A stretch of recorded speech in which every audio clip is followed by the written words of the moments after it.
Now, another thing I want to reach to you is that during the unbelievable part, I was involved in building another base inside of Dulce, New Mexico, which is Los Alamos Laboratory.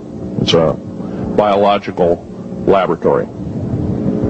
On the southwest part of the Archuleta Mesa, we built an underground facility, a better part of 3 cubic miles hollowed out underground.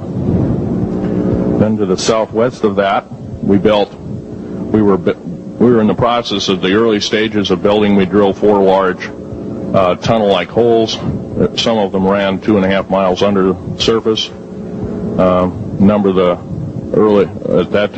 the original wells or drilling machines that were used were at the rate of 2 miles a day. It was fairly rapid. The equipment kept coming up broken. So we wanted to go down, we wanted to send somebody down there, a human observer, or human observers in this case, to find out what was going on. Well, to our total surprise, first of all, the government knew all about it. They didn't tell anybody. When I saw Green Beret and Black Beret people encamped inside of our geologist camp, I knew something was up, the gig was up. First of all, I knew all about the alien agenda. I'll explain that in a few minutes. The large alien grays had been encamped there for as best as believed possible about 400 or 500 years. It had been one of their internal bases. And we'd drilled holes right on top of it. All the stinking air, all the black sooty air came right out as soon as the first hole was sunk, and all this soot came up, and well, that's when all the hell broke loose, really, all started.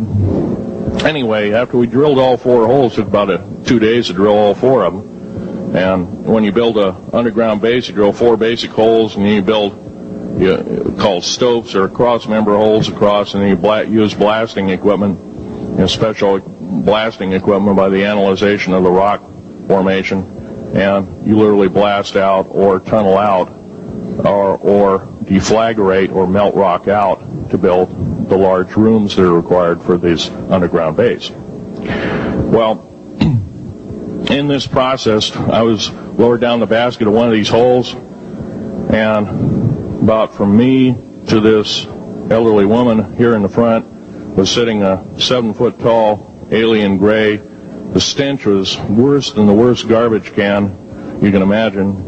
The person the entity was absolutely horrible. I didn't waste any time. I reached for my pistol. At that time, as an engineer, I didn't have time to carry all the folderol of one of these big submachine guns that all the sea spray and the yellow fruit and all the outer perimeter and inner perimeter security people carried. I carried a little Walter PPK pistol with a 9-shot clip. This was in late August of 1979. Now, you got a regular suit of clothes, you got a regular clothes on, plus you're in almost like a spacesuit environment, and you're reaching for a gun. It's not the easiest thing to do, and then to pop a clip in it and start shooting. And I killed 2 of them. Yes, they're mortal, and they do die. However, in the process, one of them did this. All I remember is that he just kind of waved his hand in front of his chest, and the next thing I know, this blue beam hit me and just literally opened me up like a fish, and burnt my fingers right off of me. And it was some form of electrical force, because the kind of like being hit by a lightning bolt burned all my toenails off of me. Completely crispy crittered my left foot, burnt the shoe right off of me. All I remember was the smoking remains, and I'm still conscious, but in and out of, I didn't remember much. And there was a Green Beret that was right behind me that risked his life. In fact, he died. But he risked his life. He shoved me back in the basket and hit the button and took me up. I wouldn't be alive talking to you today if it wasn't for him. I'm forever indebted. He lost his life. 66 Secret Service agents, Green Berets, Black Berets, crack troops lost their lives because the government, our United States government, lied did not tell us anything about the alien threat. There's a war underneath there, and I'm talking dead serious.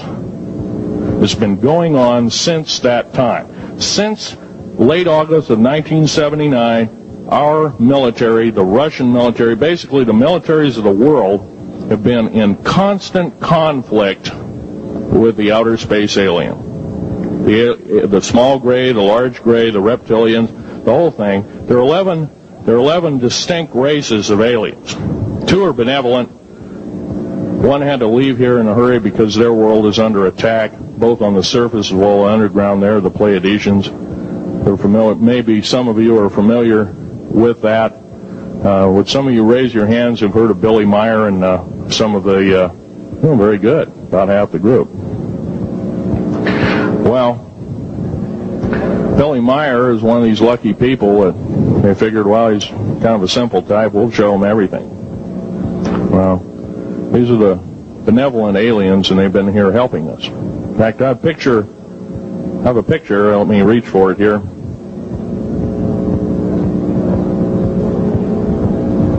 I have a picture of one of the aliens been working for the United States Pentagon for the last 58 years. His name is Val Valiant Thor.